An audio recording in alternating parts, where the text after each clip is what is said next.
নমস্কার বন্ধুরা, আমার নাম পৌশালী ব্যানার্জি। এটি আমার ইউটিউবের প্রথম ব্লগ এবং প্রথম শর্টসও বলতে পারেন। সেদিন সানডেতে আমরা চলে গেছিলাম স্প্ল্যানেডের ফিয়েস্টাতে। সেখানে 881 টাকায় অনেক ধরনের খাওয়া দাওয়া মিন্স বাফে সেদিনকে পরিবেশন করা হচ্ছিল।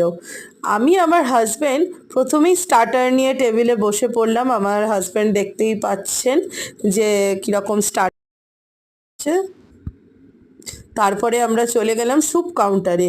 সেখানে গিয়ে নিয়ে নিলাম স্যুপ এবং ব্রেড। আর স্যুপটা তোমাদেরকে দেখাচ্ছে কতটা থিকনেস ছিল। তারপরে আমরা চলে গেছিলাম হোয়াইট সস পাস্তা নিতে। দেন অনেক ধরনের মেন কোর্স ছিল, সব ফটো তোলা যায়নি। পনির ছিল, ডাল মাখানি ছিল, 2 ধরনের ভেজ ডাল, পোলাও, বিরিয়ানি, চিকেন বিরিয়ানি, তারপরে মাটন ছিল, চিকেন ছিল। লাস্টে আমরা ডেজার্ট নিয়ে শেষ